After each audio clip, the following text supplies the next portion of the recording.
Hello, hello, hello. Welcome back to another process video. So what do you think of my new intro song and the new feel to the start of my process videos?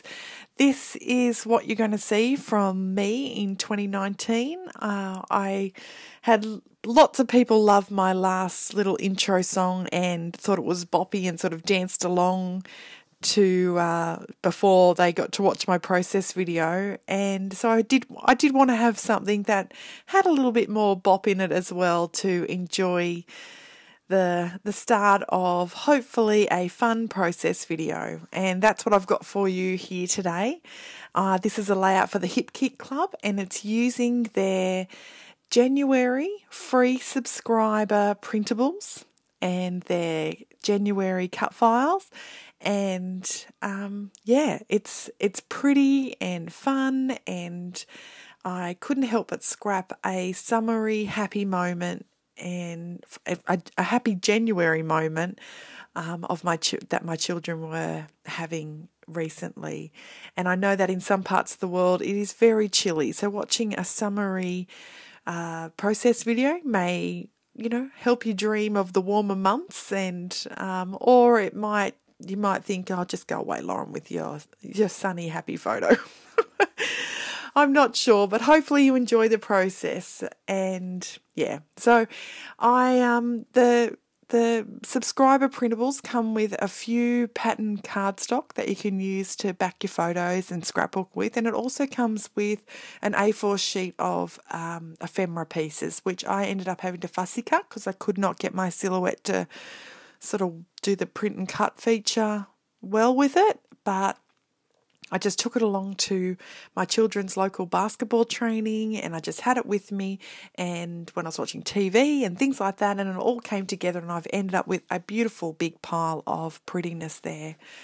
As you can see, I'm just playing around with some mixed media. I really loved this colour. This colour, I believe, was a few months back in the colour kit, but it's soft and blue and happy, and the way I was sort of using that packaging technique and just playing around there by adding water and sort of some splatters, I just wanted to create that sense of water, feeling, fun. And then I kind of get a bit carried away, which ends up getting covered over anyway, but I really like the end result, and I certainly love playing with mixed media, especially for my backgrounds. So what I'm doing here is that I've applied my layer, I've applied more water on top, and now I want to dry off because I'm going to add some more colours into the mix. And if I dry off each layer, the colours tend to sort of sit on top of each other as opposed to blending in. They'll still blend a little. That's the nature of the water-based kind of products. But if you dry off in between, you can get a bit of a sense of it's sort of sitting on top of each other, and you get those different colours really shining through. So as you can see there, that is a soft baby pink. And even though I have dried off that bottom layer, you're still getting some purpley kind of tones throughout. More you dry it, the more the original colour tends to come back. So you can sort of watch it there now. It's sort of lightening up a bit. And but that's not all. I'm going in for some yellow, and of course the pink and the yellow together make that beautiful orange tone there. And I was just loving how those colours mixed together came together. But unfortunately, I end up layering up my photo, and it covers most of that gorgeous colour in the centre there. But the layout, I guess the joy's in the journey, isn't it? The joy's in having fun and playing. And, as long as you're happy with the end result, then that's good. These are some glass beads by Liquitex, and they're just kind of like super tiny little glass beads mixed into a clear adhesive.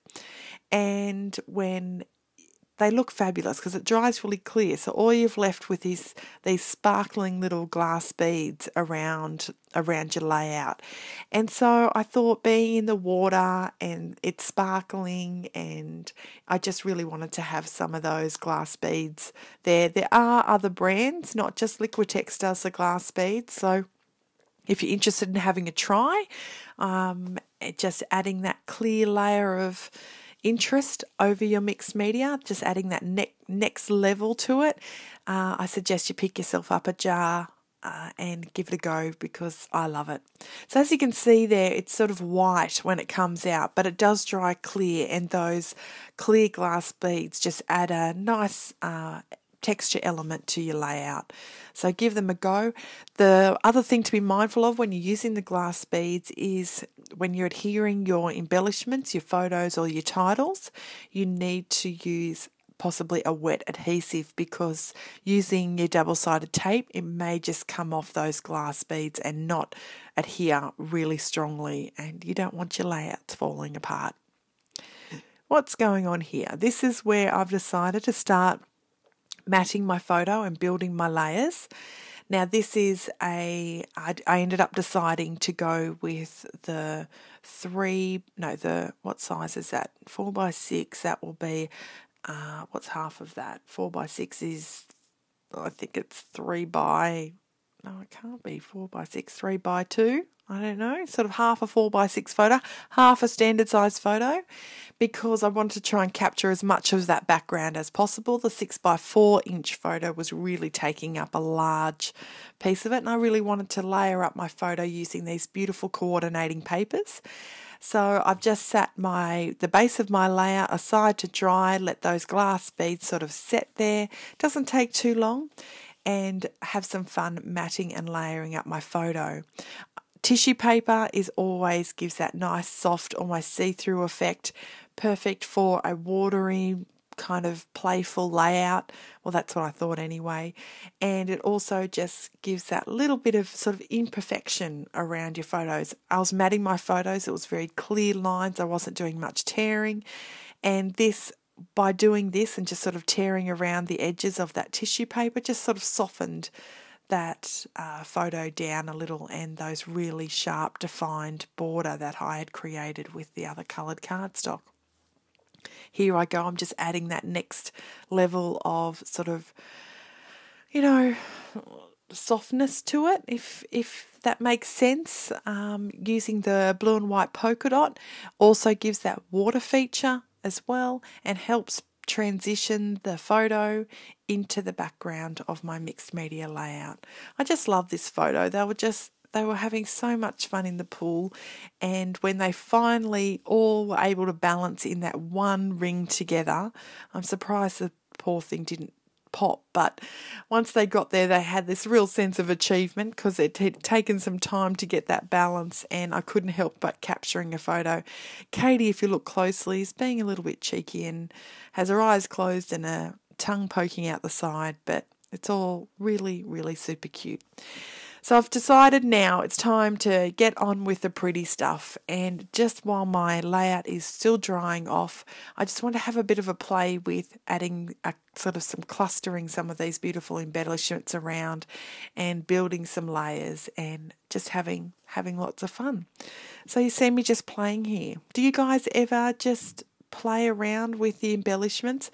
I know it's exciting when you get that ephemera pack for the first time. You just want to have a muck around, and sometimes that muck around does not end up the same on your layout, but you still enjoyed the process and really sort of started to see how that ephemera can work for you, and that's what I've done just there.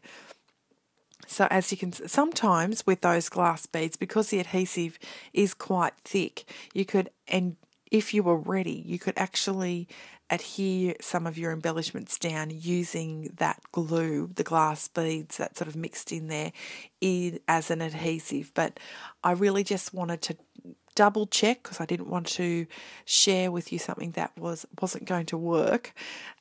Double check that beautiful sparkliness and that glue really dried clear for me, which it did, and so I'm forced now to use a really wet adhesive just to make sure those embellishments sort of squeeze on down through those glass beads and adhere to the layout so it's nice and strong and it's not going to fall apart in my album. Here I am just sort of playing around with clustering. I had these beautiful words that came in it, the beautiful life, and it was in January when we had this moment. And then there's that gorgeous little journaling ephemera piece there, and I've popped that down and I'll add that journaling on a little bit later. Fussy cutting these was a labour of love, but I guess the top tip is to just do a little bit at a time. And I found that the more I did it, the quicker I was getting at it. And it was it must have been just one of those brain things where you're just refining your skill as you go. So at the end, I was pottering along really quickly. Now, the glue that I'm using there, it's just called Glossy Accents. It's a Ranger product. I'm running low on that, so sometimes it's a little bit hard for me to squeeze out of the jar, but it's just bear with me there while I adhere all this down and get it sort of set out.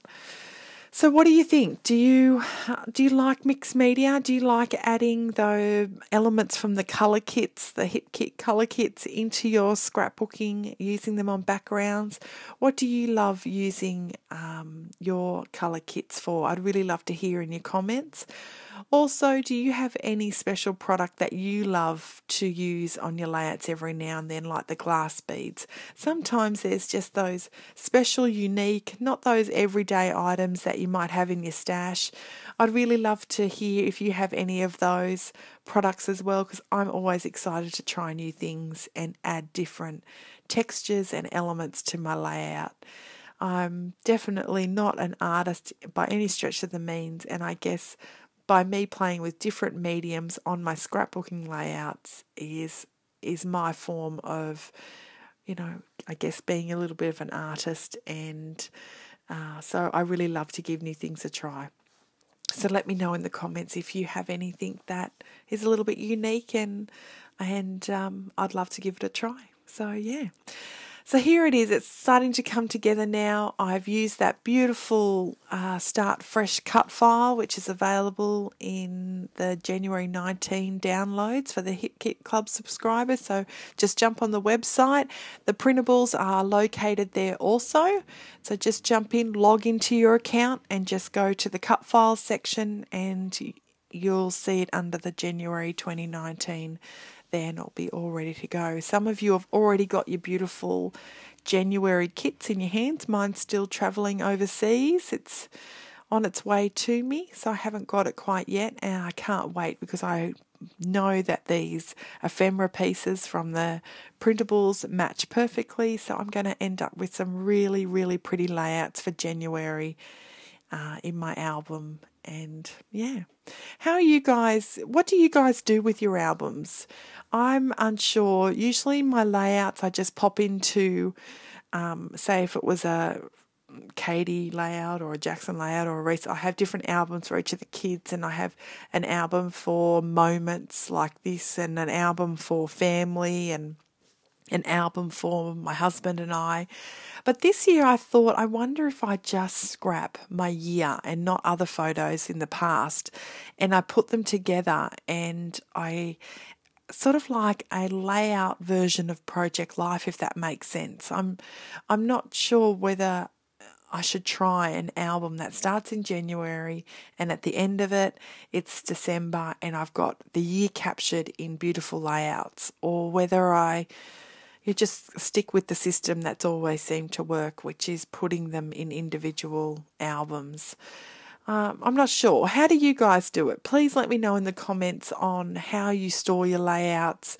What order do you put them in? Do you have an order like I do, or do you scrapbook like I am thinking about doing, which is from January through to December in an album, and labelling it that way? So there you go. I finished off with some white splatters. That's just watered down acrylic paint. I always love a bit of a white touch.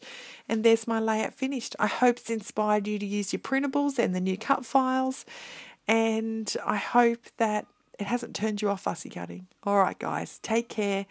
And I'll catch you again really soon with a new layout. All right, bye.